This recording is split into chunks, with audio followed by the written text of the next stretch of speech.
Thank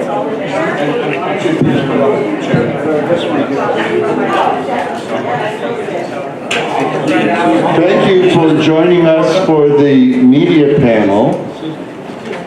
There's a lot of media out there, he says, wide-eyed and innocently. What I'd like everyone who's up there, starting from my left to the right, is simply give your name and what media you can be found in.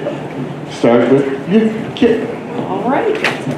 Hi, I'm Kid O'Toole, and I'm in print media, but I also am a podcaster and a video caster.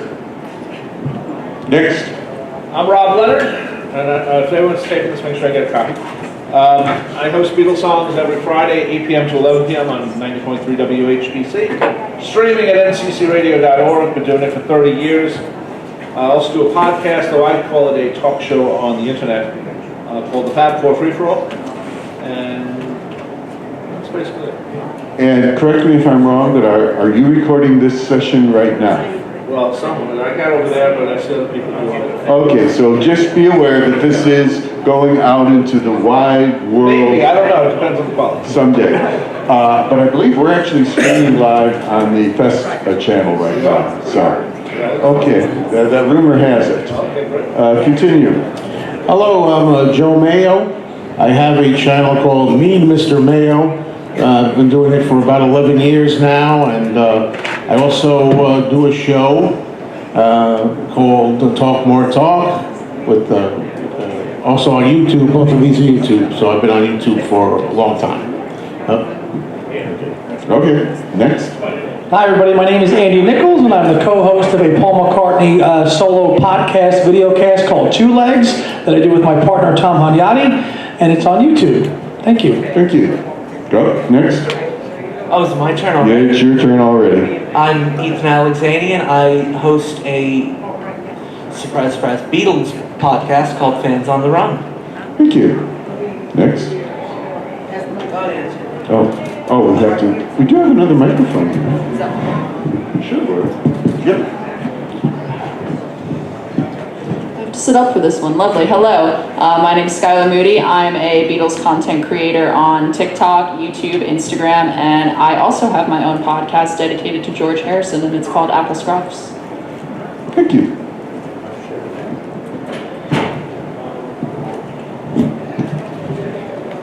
I'm going to hang myself here. I'm Darren DeVivo from WFUV Radio in New York City, 90.7 FM, and also, is there a wind down that end of the table?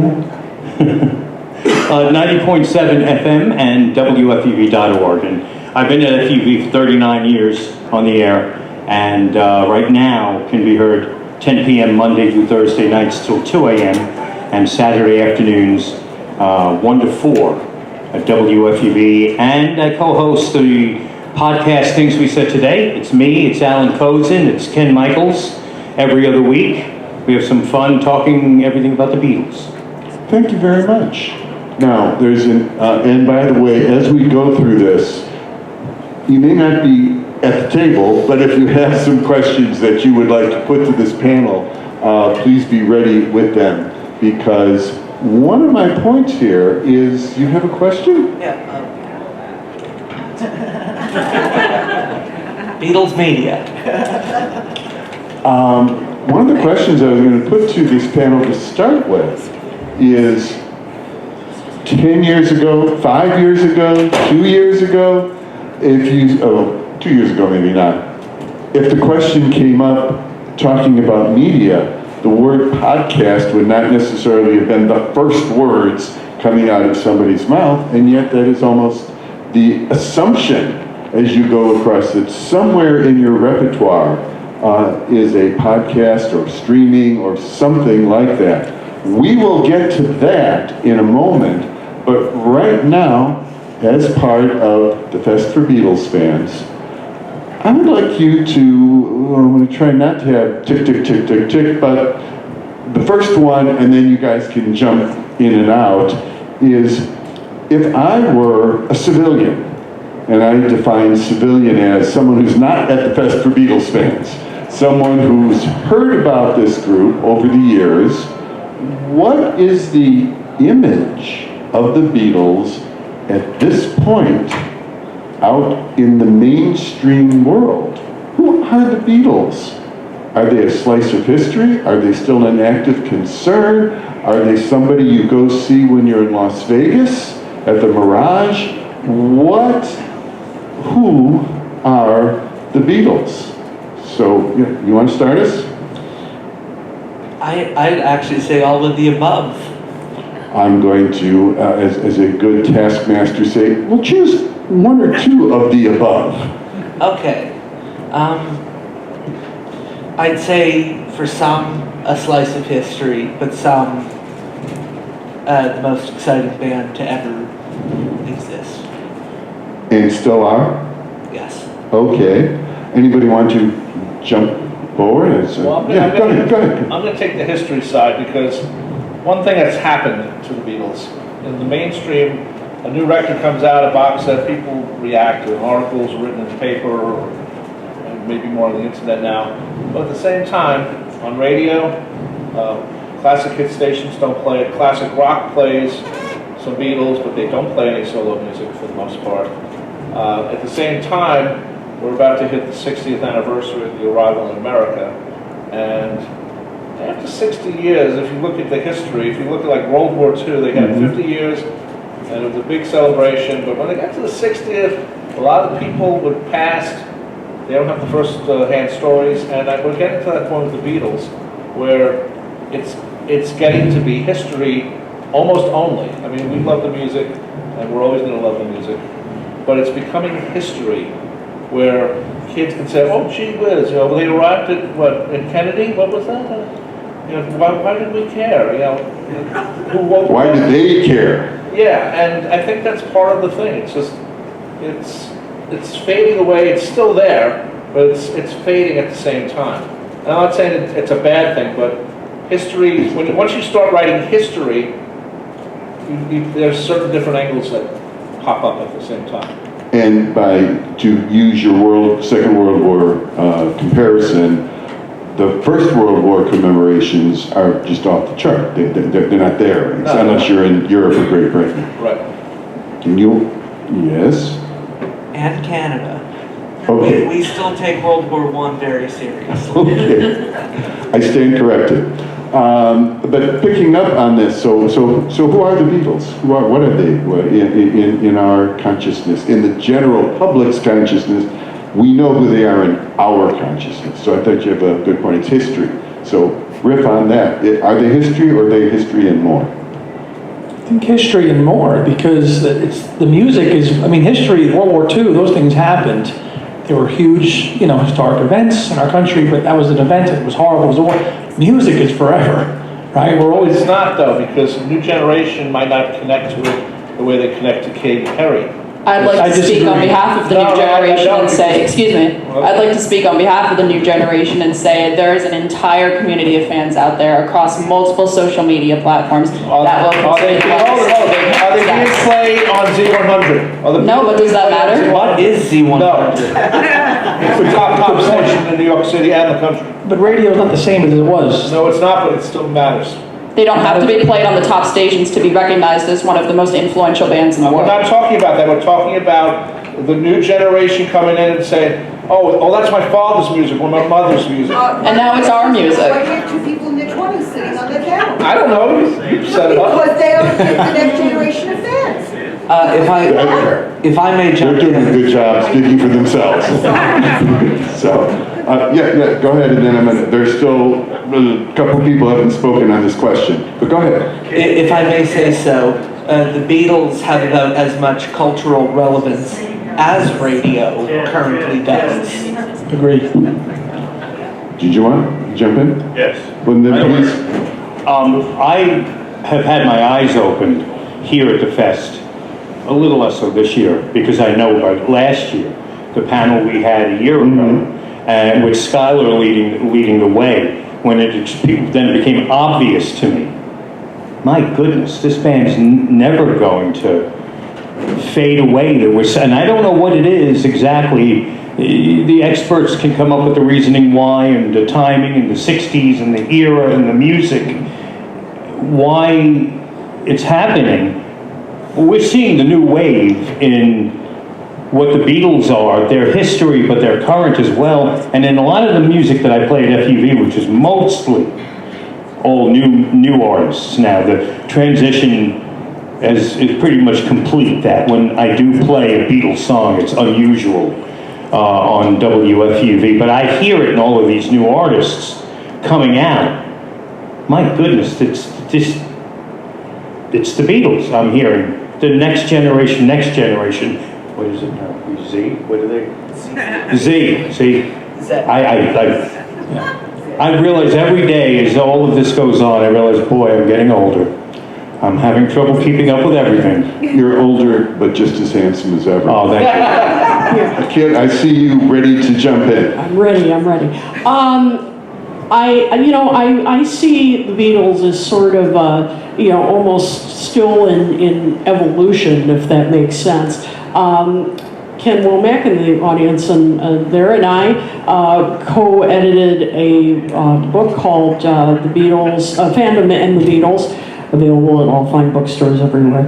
And bookstores? Well, what are those? I guess I should say that. No, but a thread that went through our book is how fandom has changed over time from original fans to today and younger fans, and it's changed, but it has changed just in the way of technology and the way that it has become more of a participatory kind of thing, that it's not just listening to the music anymore, it's creating your own, participating in it in terms of reading podcasts, going on TikTok.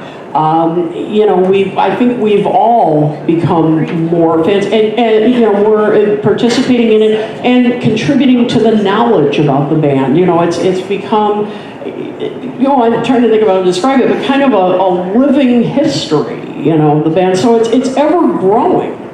It hasn't remained static, and I think that the band, the fandom, is just going to continue to grow as the generations go on. I think you wanted to say yeah, something? I just think that this time, at this place that we're in at this time, it's just that radio, unfortunately, isn't as important as far as getting the Beatles known to newer generations. It's online a lot. It's social media. And things like YouTube channels and TikTok, things like that. That's how young people are really connected with it. I wish that there was more on commercial radio, as I remember it constantly being played a lot. But I know in my area they're cutting down big time on Beatles, even on regular radio stations. You have the same one or two songs come together, hello, goodbye. Yeah. That's it. Let it be. I like your choice of words, though, when you gave the examples of how people listen. But you're saying, I wish radio was like it used to be. No, that's fine. But what I'm saying is, those other lists that you've given, you have just defined contemporary radio. It would be like talking to someone in the 1920s, 1930s. None of you were there. I wasn't there either. But in the 1920s and 30s, they had a particular articulation of what radio was, handful of channels throughout the country, and then you had, oh look, there's FM. Oh, we've now doubled the number of channels. Oh, look, there are some other sub-channels. So even the very concept of what we would call traditional mainstream radio has evolved over the years. And you talked about thoughts that a year ago, 2 years ago, made you kind of, oh, hello, something's different. And I teach a course called Future TV at the University of Illinois at Chicago. And we put to the question of radio equals podcasts, etc. That is radio. Whether there's something that comes over the air that I listen to streaming, or I listen to in my car, or listen to from this box, all of the above indeed is radio. So when there's a lament for one particular way of accessing audio, but that doesn't mean interest in accessing audio has dropped. In fact, I think it's accelerated, if I may. Well, one of the problems with radio and podcasts is a great example, Odyssey, it's a radio company. Right now, their stock is 13 cents a share. Yes. Now, one of the things they just put out on their public record, the stockholder thing, is that we're doing a lot of podcasting. Mm-hmm. They don't say they're making any money from it. And as a matter of fact, that is one of the hot stories in media coverage, variety, etc. And it's not just limited to audio. It's streaming in general. We had, making up this number, we have 1,000 new series coming on in peak TV. Streaming 5 episodes, 10 episodes, whatever. And this is the year that the hard wall of reality has hit a number of companies saying, we can't do this anymore. We need to have some established stream of revenue. So now we come back to pardon me for putting on the historians, how did radio start? People who weren't getting paid anything were sending out signals. And the idea of being paid for doing a cast was a major jump. And then the fact that you can be paid a lot of money, and then you can be paid a tremendous amount of money, had everything to do with the limited avenues of audio. Or in the case of TV, limited avenues of TV, video, where we got 4 channels. We have a limited number of radio stations. So we are the gatekeepers. And so therefore, that's how we make the money. You want to hear whatever it is, you got to go through our gate, and our gate usually was advertising. What you all have described, especially talking about your friends, the great circles of interest in Beatles, you are not generating the level of finance that an ABC would in their heyday. They're still generating money, but anybody who's doing from the ground up isn't. So now we come back to, why do you do audio radio? If you do it for love, that's great. But if you're doing it to make ends meet, is that even possible these days? Anybody jump in? If I may. Yeah. Well, I have a YouTube channel. I started 11 years ago. I mean, it's always for the fun first, and no matter what, that's what it's all about. Now, I've seen some discussions, and sometimes people say, well, I'm not in for the money, I don't care. After being on a while, it got to the point where I was able to make a few bucks. And when I say few, I mean few. I can't live off it. But if a new McCartney archive comes out, maybe you save a couple of bucks, maybe you can get that. But at first I was, I'm not going to ever do that. It took me a while to monetize, say, right? But I do that. I don't know if that's where we're going with it, but I just thought from a past discussion I'd seen on this that, and why not, At first you feel funny, I shouldn't do that, I'm just doing it for a good time. Why not have your cake and eat it too? Sure. And if it stopped tomorrow, I wouldn't change a thing. I keep going just as I'm going. Because you're getting a satisfaction from meeting people here at the fest, people coming up to me saying, they enjoy it, they like to watch what I do, and it makes me feel good, and it's a good thing. I'm going to ask about subsidies in a moment, but anybody else want to jump in about fun or finance? Obviously, like Joe said, it's all about the fun. That's what you're doing it for. But honestly, the best compensation of all is the commentary that you get from the people who are watching or listening to your content when they're saying, I love what you're doing. What you said is so right. This is exactly what I was thinking. When you get that confirmation from others that they love what you do, I feel like that's something that money could never replace. Agreed. Or can't replace immediately. I mean, are you also doing it for the long run? No Eagles reference intended. In my case, it's everything you're pointing out, it started out, WFUV once upon a time was a college station at Fordham University. Still is, broadcasting from Fordham and owned by Fordham, but without getting into we're not really a college station any longer. But I went to Fordham University because of, well, it helped it was 2 miles from where I lived, but they also had a big station that had coverage. Most colleges have small stations. They don't have much coverage. Sometimes they just broadcast to the campus. But I knew FUV was Long Island, Connecticut, up Westchester to Rockland, Northern Jersey. But I wanted to go on FUV, so I went to Fordham. And I'm very fortunate that the planets aligned several times during my career, where, you know, it was literally like The Godfather Part 3. Just when I thought I was leaving, it pulled me back in. And next thing I know, it was now my job and my career. And now unfortunately, it's become a little bit more for the money. I hate to say that, because it was fun for so many years, and it still is, but it's a different kind of fun now, and now it's putting food on the table as well. And by the way, you win first Godfather 3 illusion in this panel. I saw a couple of ready to. Did you want to? I'll go. To me, I don't make money doing my radio show. I don't think we've made any money with the podcast. There is recognition from both. Skylar said it's nice to see when someone says, "Hey, we like what you're doing," or "I agree with you," or sometimes better, "I hate what you do, and you guys are a bunch of assholes." Well, it's true. We do sometimes get that. But I've always believed, you know, I don't get paid, but I'm always going to treat it as a professional thing. I don't say, well, I don't feel like doing my show this week because I'm going to the bar with my friends. If I'm going to do that, I'm going to do my show, tape it beforehand. You got to look at it as, you know, you're on Q104 here in New York, or, you know, whatever the station is in Chicago.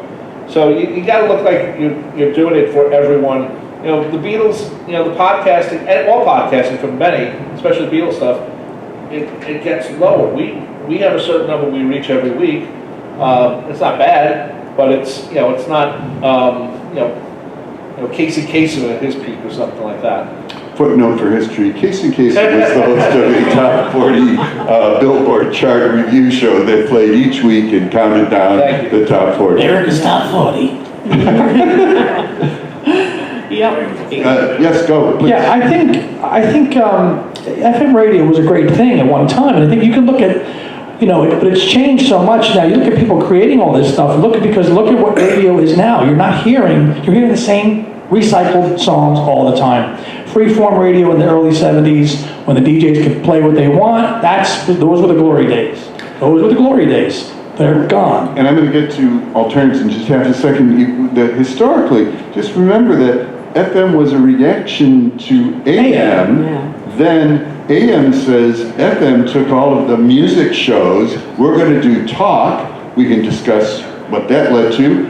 But instead, we'll just say AM is perfectly suited for talk. Okay, we've got music here, talk here. Now this thing comes along that goes directly to everybody's pocket if they wish, or their own computer screen. Howsoever they're reaching this streaming world, you could look at it as the next step. And I'll tell you, there weren't a lot of ads in the early FM broadcasts. Nope. And until someone like on AM, as AM was looking and saying, what are we going to do now? And then the talk radio phenomenon took off. Even then, there was a little veil that it was hiding behind. The famous Rush Limbaugh, it was a barter show.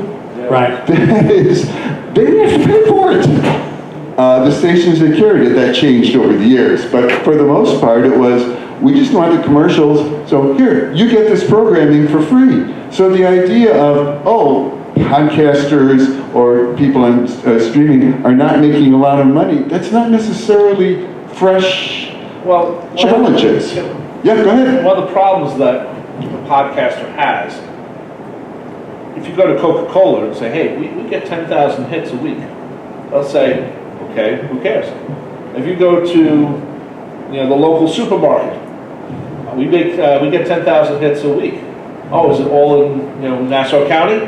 No, we have people listening in Europe. We have people listening in California. Well, my store is in Nassau County. So why do I care that we get 10,000 hits? My advertising doesn't go where I need to go. And that's one of the problems with podcasting and the numbers, because like I said, the Cokes don't care, and the supermarkets, it's not narrow enough for them. So do we need to redefine what is of value?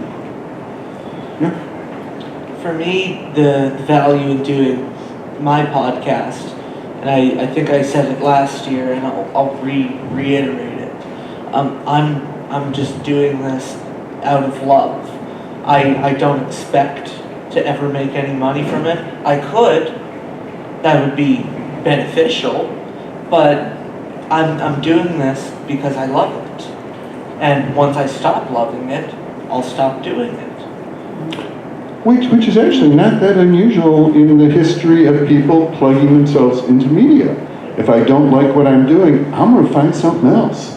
Yeah. I mean, in the case of Talk More Talk, which I co-host with Joe, Tom, who's in the audience there, and Ken Womack is one of our founders. I mean, we started it. We run when we have our shows on YouTube. We have we do run ads, and we make a little bit from that, mainly just to cover our costs in terms of the software we use, Zoom and that kind of thing. But I mean, we are definitely not in it to make mega bucks. I can definitely tell you that. But it's basically the same thing. We are in it because we are fans of the solo music, and we want to get the word out and encourage people to take another listen and look at albums, particularly albums and music that we think have been overlooked, and you need to look beyond just the Beatles. And that was our mission, and that's what really keeps us going. Tell me how you gauge success. It's a number of things. I think. So we're back to numbers. Yeah, it's kind of in a way. It's sure. It's you can judge it in number of views that we get, subscriptions. It's also comments that we get on our videos, and Joe, you can jump in if I'm missing anything, but it's really it's a combination of factors. Am I missing? No, that's it. Yeah, that's it. I don't. Again, on my channel, I just know that you start out small. I've been doing it for a long time now.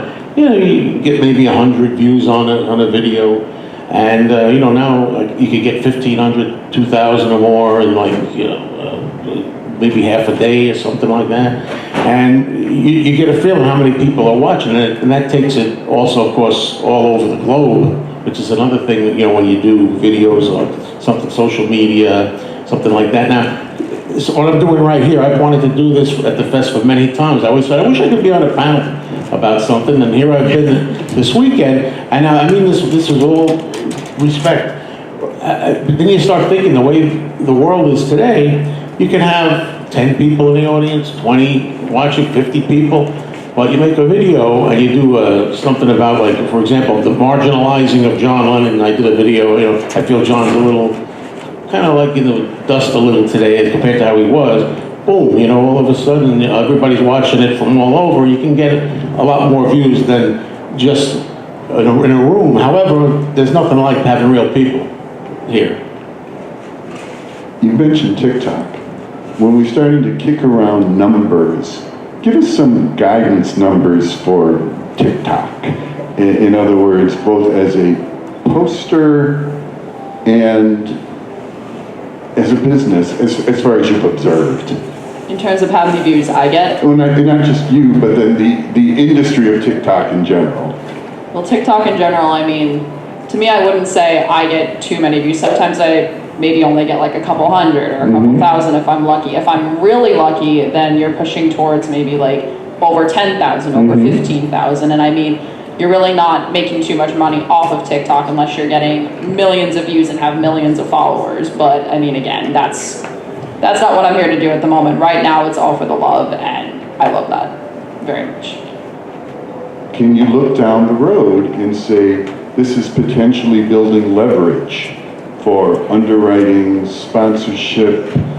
For example, just this weekend, we saw an original video production done in association with a Beatles channel project, and we'll leave it vague because it's fest only at the moment.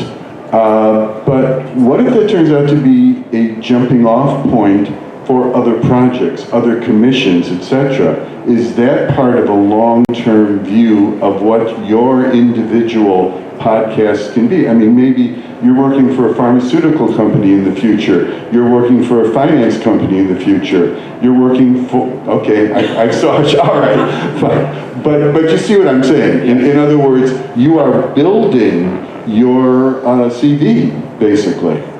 Yes. So, go ahead, yeah.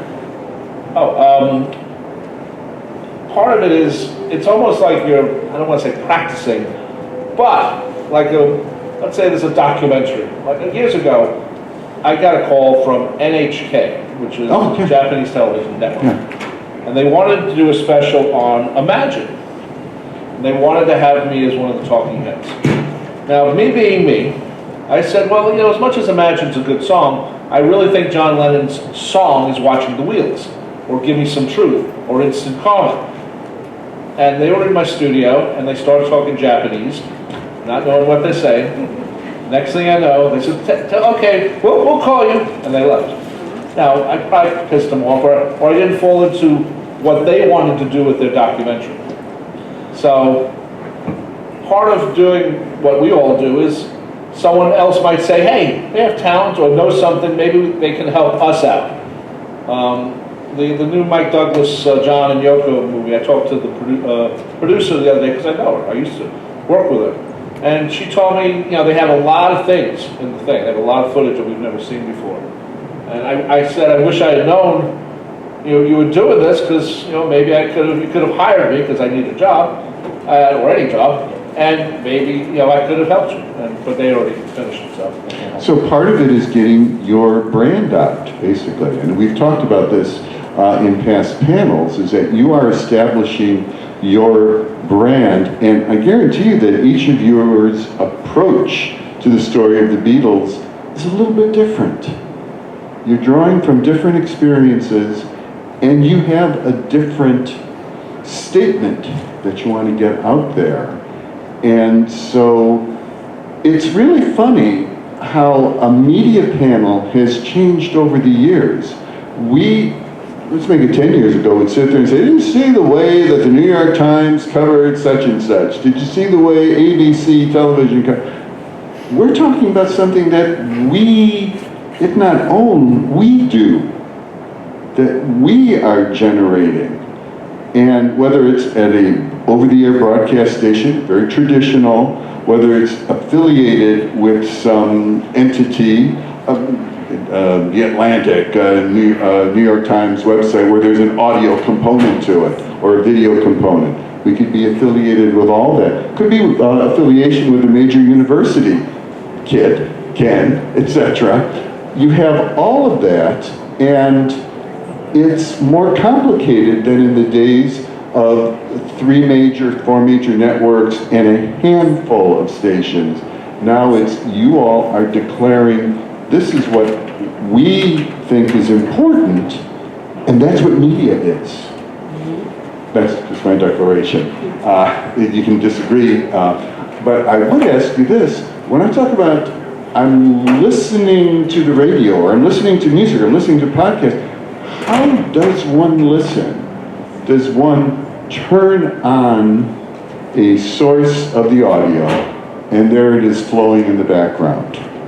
Or is it destination? Is audio today destination, or a general backdrop that you come in and out of? Is that clear? I hope it is. I think for Beatles especially, whether it's podcast or radio show, people, like my brother is not going to listen to my show because he's not a Beatles fan. Nothing against my brother, he's an alarm fan the way I'm a Beatles fan. So for shows like the podcast we do, you're not going to listen to a podcast unless you like it. Okay. There's a step you have to make beyond just the regular receiving of a radio signal. Because with the podcast, you sometimes get notifications, but I used to work at WABC, and they started their own little podcast network. And mind you, this goes everywhere else. But they always say on the air, go to wabcradio.com and click on the podcast. They don't say go to iTunes or sure. whatever, but that's their thing. And they want people to go to the website. So the thing about podcasting, there's a thing called Podcast One. The guy who started Westwood One in all Paddocks, who's now passed.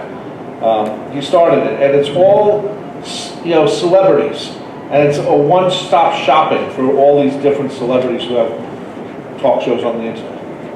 And I think sometimes you have to have that attitude, the way you promote your show, or you just can't say, I do a show, or I have a website. Because it has to be more than that to get because to climb over that step to say, oh, I listen to you every week. Okay, thank you. But not everyone knows about all of our shows because, it's just, that's the way it is. I mean, there's tons of Beatles podcasts. I search it all the time. Yes. When you ask about whether podcasts can be background or destination, I feel like when you find that one podcast that you really want to listen to and you really like, that becomes your destination. It's leading you to your destination because if you find something that you like and you have an interest in a career in media, you can take inspiration from that. You can learn what others are saying and doing, what other people care about, what they want to hear, and you make mental note of that. So as you're heading towards your ultimate goal, you keep that in the back of your head so that you don't exactly copy word for word, but you have ideas about what you can do and what other people might like. How do you all listen? And this will be sort of across the board. For instance, for me, I'll be honest, if I'm following the Beatles channel, it's usually from my phone. But if I'm in the car, I might not just be listening to the Beatles channel. I'm listening to all the choices that are flowing through the radio, which picks up Sirius as well as FM, as well as AM. So, default, how do you listen to? Well, first of all, something that folks find surprising is I never listen to my radio station because I'm too close to it and I need to, you need to take a step back. I listen, it's the car, it's Sirius XM, it's AM, and less so rock music, again, for the same reason, even though it might be different music than what gets played on WFUV, I need a break. I'll listen to jazz or something, or talk on AM. It's mostly the car. At home, it's almost always background. And it's usually talk, just so that you don't feel like you're walking around the house alone talking to yourself. You have people having conversations. So it's kind of background for me when I'm home. But in the car, that's when I listen. And I know my wife's into a bunch of podcasts and it's all car listening for her, to pass the time in traffic. Okay, and actually, I'm going to make this a two-parter, looking at the time. Two-parters, how do you listen? That's my first question. Second is, you have a Beatles identity. What is your Beatles identity as an audio source? I think I've just basically years and years. Oh, what's my? Yeah, you're saying I'm Beatles. If you want to hear blank type of Beatles, you come to me for what? Unfortunately, today, I don't actually have much to add except now the podcast, which was that I co-host. Things we said today. Things have changed in the radio in general. I mean, nothing stays the same. Right. And I've gone at WFUV through so many different format changes, some subtle, some obvious.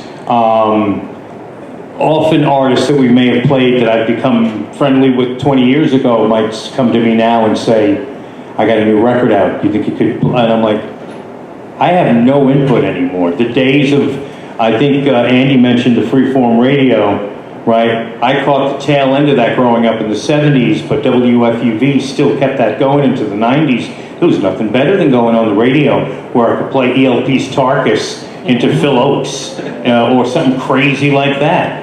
And then I watched that even in my circle start drying up and eventually going away. And now I see all of a sudden podcasts, TikTok, podcasts, video casts. And I'm like, you know what? I think I'm going to have to do a little personal reinvention if I want to be able to tap into what I like and what my expertise is, because it's not it's not where I'm at in the traditional format of radio. I've got to start reinventing the wheel right now, and that's where podcasts come into play. YouTube channels. I've got to get past though the wall of like, how do you do all this? Flip over, Skylar. So 2 questions. What do you listen to? How do you listen? How do you listen is the basic. And then what is your Beatles identity? How I listen, I mean, like Darren, for me in the house, it's usually just background music. My parents will have the radio on in the living room downstairs, so I'm kind of getting a little bit of whatever talk is going on or whatever music is going on, and I'll hear a bit of that. If I'm in my own room, I usually just have my headphones in and I'll have on background music while I'm writing or if I'm editing or just brainstorming, doing anything like that. And then when I'm in the car, it's definitely more predominant. Like I will have it turned all the way up. I just got music going. I think it might be I'm just anxious with driving, and I feel like that kind of helps relieve it a little bit. The Beatles especially, of course. And then my identity as a Beatles fan, I would say, if you're curious to see how Gen Z views the Beatles, how we're discussing topics about them, what we think about certain songs or albums, or how we think the fandom is going to evolve over time, then you come to me. You look at videos, you look at writing, anything. Okay. In the house, there's usually very little music going on outside of my room, where it's, I'm either listening to records or I'm listening to Spotify, or I put on a podcast while I work on school stuff. In the car, since I'm mostly a passenger, I usually just have my headphones on, listening to your choice. my playlists, my personal Beatles playlists, or if I'm in the mood for Slade that day. And I feel like my identity my show's identity is, I try and keep it human. Like, it's organic, it's chaotic, it's irreverent. The whole show is just we try to have fun. Okay. Getting the Beatles as a source of positive entertainment. What do you listen to, or how do you listen, I should say, and then what is your Beatles identity? How I listen, when I listen, I'm all in. I don't put it on in the background to just leave it on in the background. If I'm home or at work or in the car, if somebody's taken the time to produce a show that I find engaging to listen to, I'm going to listen to it or watch it, whether it's a video cast or it's a traditional podcast. I don't like to, because those people took the time to create content that they feel is engaging enough to be shared with the community. So I'm going to go, I don't like the background thing, I like to be all in with it. That's how I listen to it. In terms of how our identity is, I mean, obviously our goal with Two Legs, producing a weekly show on Paul McCartney's 53-year solo career, encompassing everything that he's done, our goal is to bring some of those aspects of his career and life to people that don't know about it, and say, I didn't know about that. I want to check that out and listen to it. I really like that. And we've had those comments and those reactions from people. That's our ultimate goal with the McCartney podcast, because he's been so prolific that it requires that kind of attention. It's not just yesterday.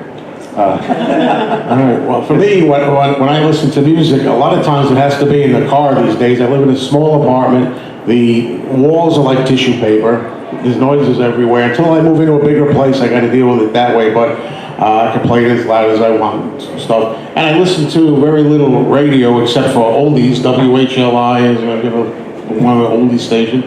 But as far as my identity, so to speak, on my channel, which is called Me Mr. Mayo on YouTube, what I do there is basically everything. I mean, there's new items coming out by Beatles-related things, whether group or solo. Talk about the news. I have a show that I do called Fab Gab, which basically has guests on, and we discuss all kinds of Beatles topics. And I do regular content. If you do it more regular enough, then you start getting more people like a favorite program. You know, they want to say, oh, I want the next episode, if you will, or whatever. You get too lax in it, I think people start drifting off on it. You can't do it, then don't expect me to show up. So this is, check it out. What's the question? The two-part question, how do you listen to audio? Okay. And what is your Beatles identity? How I listen to radio. Usually radio in my car. I listen to CDs. I sometimes will put a stream on the computer. I don't have Sirius XM. On behalf of Tom Frank Jones, well, you know, we have some deals for you, so Well, make sure. I've had Tom on my show, so Okay. it's a once-a-year thing where we go to Vincent's and Carl Place and then we do a show. Okay, continue. Vincent's is more important, actually, sometimes. The presentation, I think, for me, is the most important thing of doing a Beatles radio show, because there are people who say, well, why do you play the hits? Well, Beatles were the #1 act in the 60s, and they're still the #1 act total. No Taylor Swift's very close. Paul McCartney was #1 act in the 70s. If you don't play the hits, and you have to play some of them, then you're actually ignoring, you know, part of the music. Also, if you're going to play something from like Ocean's Kingdom, you better say before you play it, this is Ocean's Kingdom, this is Paul's orchestral music. If you don't like it, it's over in 14 minutes.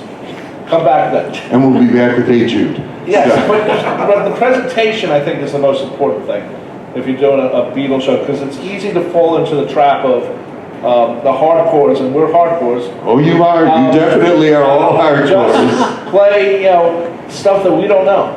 And there's several levels of Beatle fan, you know, people who are starting, people who are established, people who are going to get a hardcore, and then the people after that. So that would be my thing. Me, it's about the presentation. And remember to give John some equal time. Yes. And Kit, Inside joke. I'm going to let you have the last word on this, and then I'm going to ask if there are any questions from the audience. Go ahead. Okay. Well, generally, I listen, it kind of depends on whether I'm listening to music or podcast. But generally, I do have Sirius XM. I mainly listen to that in the car. Sometimes I listen to it through my iPad or computer, stream that. You know, I like to, when I'm writing and or preparing lessons and things like that, I'll listen to, you know, music while I'm doing that. As far as podcasts go, it kind of depends if they're on YouTube or on Spotify, or listen to it through that. Usually through my computer, sometimes through my phone, as you were mentioning. But I do tend to, you know, focus a bit more when I'm listening to those. I'm not writing while doing that. As far as my identity, I guess it's a bit more, and I think you'll agree with me, Wally. I like to kind of dig beneath the surface in my about music. You know, I like to look at what influenced the making of this song. What are their musical influences? What were the lyrics really about? Going through the history and their musical roots. So that's kind of my thing. Okay, I'm about to thank everybody, but only after we've had a chance to take any questions that might come from you folks. Anybody want to throw a stumper or just a query? Piers, you always bring a different country's perspective, so... I'm coming at it from the... Oh, hang on. Yeah, it's right. It's a big space. I'm not super into podcasts, only because I have a limited amount of time. But my question for the panel is, what should be the optimal length of a podcast? Oh, I know. Very reasonable question. Ethan, you jumped in first, and then I believe Rob, you came to... So what's the optimal length of a podcast? Anywhere between 10 minutes and 6 hours. Okay, thank you. All right. Perhaps you want to make it between 8 minutes and 12 hours? No. My co-host, That's Jack pretty long. Sarad and Tony Triguardo. Tony and I have radio experience. We think that we do 1 hour, basically 1 hour shows, sometimes an hour 15, but sometimes we record 2 or 3 hours, and then we cut it down. And people, some people say, well, I'm traveling, and I want to listen to your show for the entire trip, and it's a 3-hour trip. But we don't think that we're that interested for 3 hours. And if we also out of radio, so we think of, syndicated radio shows where they do like interviews. Usually they're an hour, up closes or something like that. So to me, an hour. There are times that you might do more, but if you record 2 or 3, then you cut it down to 2 or 3 seconds. I'm going to get back to your length of time in a moment. I think anywhere from 45 minutes to an hour is optimal. We try to do an hour for most of our shows. Sometimes they go a little longer, but I think an hour is a reasonable amount of time to hold the audience's attention, because then we'll start putting our own selves to sleep with our geekness and everything else. I would do a variant on your range, which is to say, if you have a site of multiple episodes, my plugging into your podcast experience might indeed go for the 3-hour drive, 4-hour drive, a 6-hour period. But any one show or one presentation, I would lean more towards the 40 minutes to an hour. Yeah. Personally, from a recording or from a listening perspective, I think half an hour to an hour is probably optimal. But then if you ask anyone, everyone's going to give you a different answer. Oh, sure, just depending. sure. Like, it's hard to pinpoint what's right or wrong, because some people might only have the attention span to listen for 15, 20 minutes, and some people want to listen to 3 hours. It depends on who you ask. 6 hours too. A cool thing I just wanted to say is with that people listening to it, like the 3-hour journey we're mentioning, it's great when somebody finds your show who hasn't heard all your episodes, and then they go back, and now they've got plenty of content to dive through and catch up. Yeah, well, I find making videos, sometimes people just want to watch for 5 minutes, 10 minutes. But when you're doing a podcast, a show, which we do a lot, as has been said, I find that about right. It's like watching a program on TV, 45 minutes, an hour, something like that. But then again, if you're doing something like you're taking a trip or something, as say you're in the car, put it on through the car, you can do an hour and a half. Sometimes, depending on the topic, you get involved, an hour and a half goes by like nothing. Kit, you want to jump in? Yeah, there's a saying, you were just saying that sometimes that happens on Talk We're Talk. If we've got a guest and we're really rolling and the conversation is great, it's kind of hard to say, our hour's up, and we got to cut this off. So, if it's... Especially there's a lot of news, too. And yes, exactly, there's that, and, so it's really hard to just cut it, particularly when you're recording live. What he said about people finding a show and then going back, that's the best part of podcasting, is that you can put all these shows up and all of a sudden a new listener, all of a sudden, oh my God, there's 200 episodes just like this. And then they start listening that way. And that's the beauty of the internet. If we don't have the internet and the streaming services and everything else, you don't have podcasting, it's just the way it works. But they find you, and then they like you, and then they listen more. But kind of unfortunately or unfortunately, however you want to look at it, shorts these days, video shorts. People have the attention span of like 15 seconds or less, 30 seconds. But I'm starting to make video shorts only as an advertisement kind of thing. You do it's like an ad for your channel. This is what I do. You show them something, then maybe they'll subscribe, and you watch the longer content. Shorts. One more comment, and then we have another question. Go. Could I have the last word? You just have. Okay. I assume that's what you wanted to do. Beatles. Okay. Just about out of time. Do you want to get one more question? Just curious your thoughts. I think there's an interesting progression from the sort of mass media to the podcast or social media we see today of sort of democratization of fandom.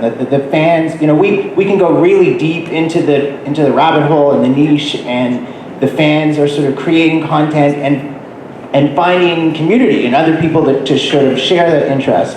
And I'm just sort of curious, any thoughts based on your experiences creating all this content that we're consuming around that? Meaning that you're sort of defining a community? Well, there's sort of, the fans are empowered to be creating criticism and responding and sharing, the community. All right, let me see if I'm extracting this correctly. You have your visions. As you hear from fans, as you hear from listeners, do they help form what you're going to do? Yeah, for me, yeah. Yeah, don't do shows on Ringo. I do them. Sorry, if you don't like Ringo. I like Ringo, but we get that a lot. Hey, on Talk More Talk, one of our biggest shows was about Ringo. Ringo the Fourth. Ringo the Fourth, the show Ringo the Fourth. Oh my goodness. Yeah, our audience has given us a lot of great feedback on what to do, suggestions. It's a huge part of what Two Legs is. They'll email us and say, "What about an idea on this?" And then Tom and I will talk about it and run with it. So that part of it is key for us. You're going to try for the last word again. Go ahead. The strange thing is, I do get feedback from a lot of listeners of my show, but instead of saying things I could do differently, the overwhelming response has been, keep doing exactly what you're doing. This is just keep doing it. You've got something here.